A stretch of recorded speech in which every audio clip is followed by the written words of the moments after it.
اور میں گجرات کے ضلع ساورکتھا کے پوشن گاؤں کا رہنے والا ہوں۔ آج میں جو واقعہ آپ کو سنانے جا رہا ہوں وہ کوئی سنی سنائی کہانی نہیں، بلکہ میرے والد کی زندگی کا وہ خوفناک تجربہ ہے جس کا ذکر کرتے ہوئے آج بھی ان کی آواز کانپنے لگتی ہے۔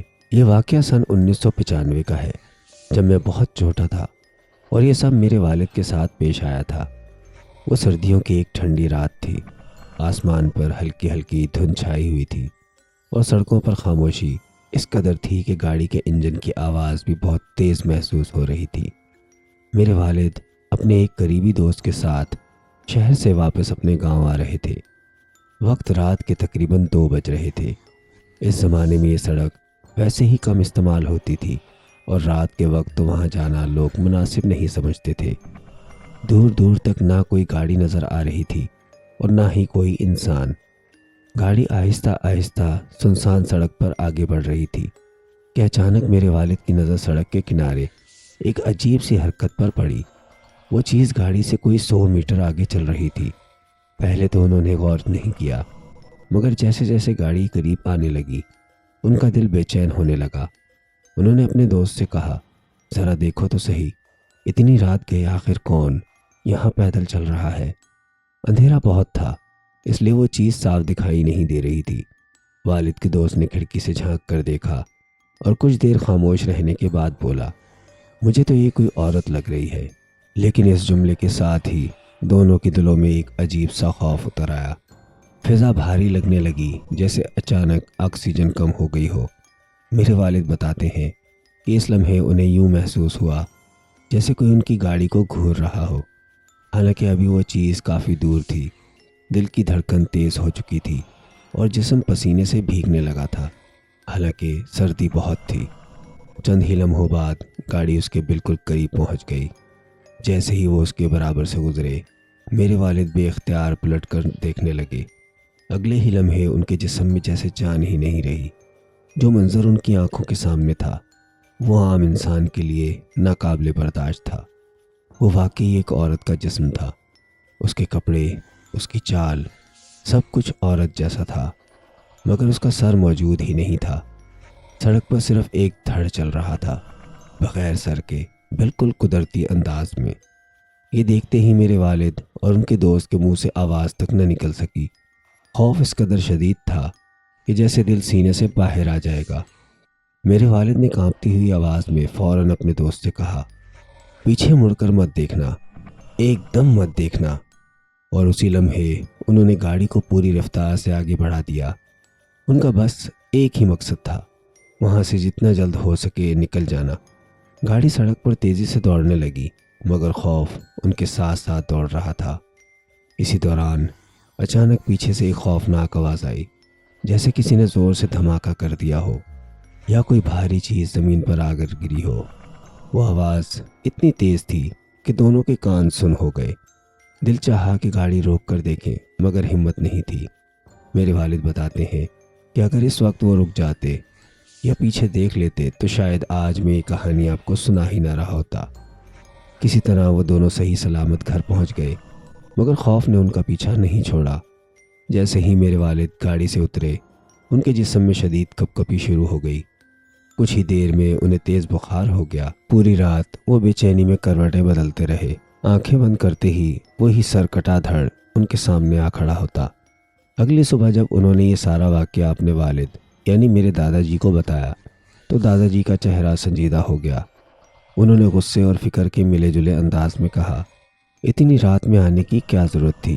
تم صبح بھی آ سکتے تھے۔ پھر کچھ دیر خاموش رہنے کے بعد دادا جی نے ایک ایسی بات کہی جس سے میرے والد کے رونگٹے کھڑے ہو گئے۔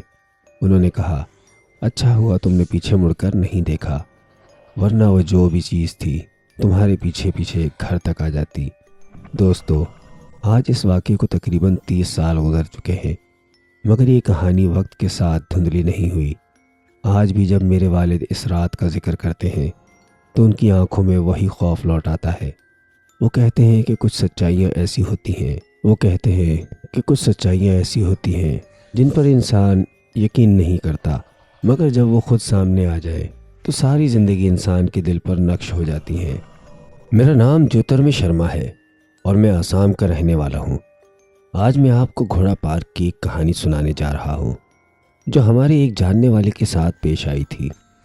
جن انکل کے ساتھ یہ سب ہوا ان کا نام پنکج شرما ہے اور وہ فارسٹ گارڈ کے طور پر کام کرتے ہیں۔ آج لوگ جانتے ہی ہوں گے کہ آسام میں دنیا بھر میں مشہور کازنگا نیشنل پارک واقع ہے، جہاں ون ہارن رائنو بڑی تعداد میں پائے جاتے ہیں۔ اسی جنگل کے اندر کوہارا رینج نام کی ایک جگہ ہے اور انہی دنوں انکل کی ڈیوٹی اس علاقے میں لگی ہوئی تھی۔ یہ واقعہ سال 2018 کا ہے۔ اکتوبر یا نومبر کا مہینہ تھا۔ جنگل میں انہوں نے اپنا کیمپ لگا رکھا تھا اور جس جگہ کیمپ تھا اس کے بالکل ساتھ ہی ایک دریا بہتا تھا جو آگے جا کر برہم پتر ندی میں جا کر ملتا تھا۔ اکتوبر نومبر آتے آتے اس دریا کا پانی کافی کم ہو جاتا تھا۔ وہ لوگ دن میں جنگل میں ڈیوٹی کرتے اور رات کو اپنے کیمپ میں سو جاتے تھے، مگر پچھلے کچھ دنوں سے ہر رات انہیں اس دریا کی طرف سے ایسی آوازیں سنائی دے رہی تھی جیسے کوئی پانی میں چل رہا ہو۔ وہ یہی سمجھتے تھے کہ شاید کوئی جنگلی جانور رات کے وقت پانی پینے آتا ہوگا۔ پھر ایک شام ہیڈ کوارٹر سے انہیں اطلاع ملی کہ ایک رائنو جنگل سے نکل کر اسی علاقے کی طرف آ گیا ہے۔ حکم ملا کہ رات میں اس علاقے میں پیٹرولنگ کی جائے اور نظر رکھی جائے کہ کہیں رائنو ادھر تو نہیں آ گیا۔ اس رات وہ سب اپنے کیمپ کے آس پاس ہی گشت کر رہے تھے کہ قریب 2 بجے کے وقت ایک بار پھر دریا سے وہی آوازیں آنے لگیں۔ اس بار انہوں نے فیصلہ کیا کہ دریا کے کنارے جا کر دیکھتے ہیں کہ آخر یہ کون سا جانور ہے جو روز آ جاتا ہے۔ ان کے پاس ایک بہت طاقتور ٹارچ تھی جس کی روشنی سے وہ کافی دور تک دیکھ سکتے تھے۔ وہ لوگ دریا کے کنارے اس جگہ پہنچے جہاں سے آواز آ رہی تھی۔ جیسے ہی ٹارچ کی روشنی ادھر ڈالی ان سب کے ہوش اڑ گئے۔ انہوں نے دیکھا کہ دریا کے کنارے ایک انتہائی کالا سا آدمی کھڑا تھا جو غیر معمولی طور پر بہت لمبا تھا۔ اس کی ٹانگیں حد سے زیادہ لمبی تھیں اور وہ دریا سے مچھلی پکڑ پکڑ کر چبا چبا کر کھا رہا تھا۔ جیسے ہی ٹارچ کی روشنی اس پر پڑی اس کی آنکھیں سرخ انگاروں کی طرح چمکنے لگی۔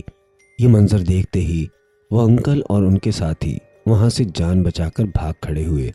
اس وقت رات کے 3 بج چکے تھے، مگر ان سب پر اتنا خوف طاری ہو چکا تھا کہ اس کے بعد سورج نکلنے تک وہ سب اپنی رائفلیں اور چاقو ہاتھ میں پکڑے کیمپ کے باہر ہی بیٹھے رہے۔ کسی میں ہمت نہیں تھی کہ آنکھ بند کر کے سو سکے۔ اگلی صبح جب انہوں نے یہ ساری بات ہیڈ کوارٹر کو بتائی تو اگلے ہی دن ان کا کیمپ وہاں سے ہٹا دیا گیا۔ یہ واقعہ بالکل سچا ہے۔